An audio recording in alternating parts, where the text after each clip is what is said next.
ये है जी मित्सुबिशी इके वैगन। इसकी आज हम ना फ़ैन बेल्ट चेंज करने लगे हैं और ये सिंगल बेल्ट होती है। और बेल्ट चेंज करने से पहले हम इसका जो है ना डायाग्राम बेल्ट की बना लेंगे ताकि बेल्ट चढ़ाते वक्त दोबारा से हमें प्रॉब्लम ना करनी पड़े, कोई प्रॉब्लम फेस ना करनी पड़े जी।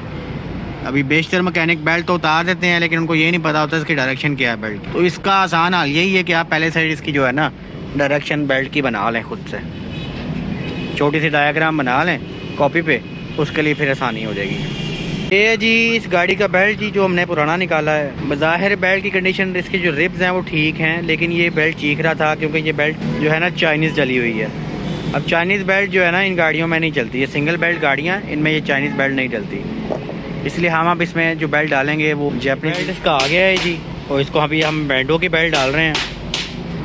तो जी अभी हम इसकी बेल्ट टेंशनर लूज़ कर रहे हैं और ये हमने जो है ना इसकी बेल्ट अब जो चढ़ा दी है जी। Like the video and subscribe my channel.